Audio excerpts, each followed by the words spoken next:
ఒకప్పుడు ఆ ప్రాంతం పాములకు నిలయం, పందుల సంచారానికి కేంద్రం.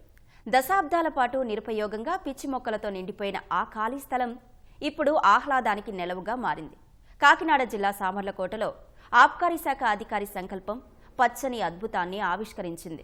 ఖాళీ స్థలాలను ప్రకృతి సేద్యానికి నెలవుగా మార్చింది. ఆ విశేషాలేంటో ఇప్పుడు చూద్దాం.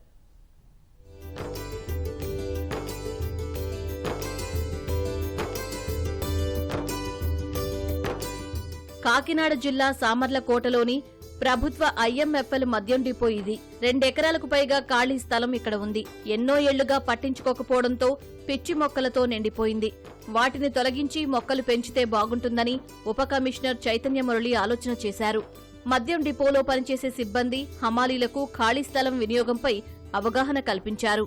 పోషకాహార పంటలు, కూరగాయలు సాగు చేస్తే మంచి ఆరోగ్యాన్ని సొంతం చేసుకోవచ్చని ప్రోత్సహించారు.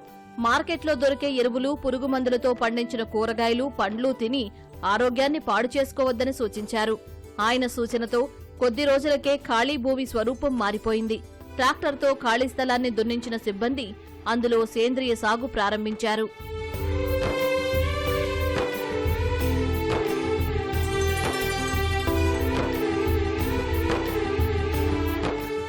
యాభై 60 సంవత్సరాలుగా దీనికి ఆలనా పాలన లేదు. ఇప్పుడు మీరు చూస్తున్నారు, దీంట్లో రకరకాల ఆకుకూరలు, కూరగాయలు ఇవన్నీ పండిస్తున్నాము, మందులు కొట్టకుండా. అదేవిధంగా మా ఆఫీసులన్నీ కూడా ఎక్కడైతే గవర్నమెంట్ స్థలాల్లో మా స్టేషన్లు ఉన్నాయో అక్కడ అన్ని చోట్ల కూడా ఇదే విధంగా పచ్చదనం, పరిశుభ్రత, హరితవనం వీటి కింద నాడు నేడు ఈ ప్రోగ్రామ్స్ కింద ఇవన్నీ చేస్తున్నాము.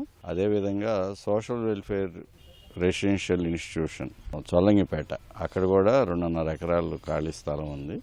అక్కడ కూడా ఇదే విధంగా మేము చేస్తా వస్తున్నాం. ఐఎంఎఫ్ఎల్ డిపోలో సేంద్రియ ఎరువులతో సిబ్బంది రకరకాల కూరగాయలు పండిస్తున్నారు. ఆకుకూరలతో పాటు పచ్చిమిర్చి, వంగ, మునగ, అరటి, సొర ఇలా అన్ని రకాల కాయగూరలు, పండ్లను చిన్న చిన్న మడులు వేసి సాగు చేస్తున్నారు. రోజుకు 25 కిలోల వరకు కాయగూరల దిగుబడి సాధిస్తున్నారు.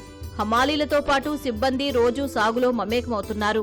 సేంద్రీయ వ్యవసాయంలో ఎరువులు కాని వాడకుండా నేచురల్ గా ప్రకృతి సిద్ధమైన వ్యవసాయం చేస్తూ ఆకుకూరలు, టమాటీ, వంకాయలు, బీరకాయలు మొత్తం పంటలు పండించి మేమే వాడుకుంటున్నాం. అది వాడడం వల్ల ఏంటంటే మన ఆరోగ్యం బాగుంటుంది. ఈ రోజు ప్రకృతి వ్యవసాయాన్ని కూడా మా అమలందరూ మేము చేయడం జరుగుతుంది. ఇది మా డీసీ గారు ప్రోత్సాహం. ఖాళీ సమయంలో ఈ ప్రకృతిని కూడా మేము అందరినీ కూడా మేము అభివృద్ధి చేస్తున్నాం. వంకాయలు గాని, టమాటాలు గాని, పచ్చిమిరపకాయలు ఇవి అన్ని కూరగాయలు అన్ని కూడా వస్తున్నాయి. వీటన్నిటిని కూడా మేము అందరూ సమభాగం చేసుకుని పంచుకొని మేము తినడం జరుగుతుంది. ఎందుకంటే ఇది ఎంతో ఆరోగ్యం. సామర్లకోట స్ఫూర్తితో చాగళ్లలోని మద్యం డిపోలోనూ హరితవనాన్ని అబ్కారీ శాఖ అధికారులు తీర్చిదిద్దుతున్నారు. ఎక్సైజ్ కార్యాలయాలను పచ్చదనంతో నింపుతున్నారు.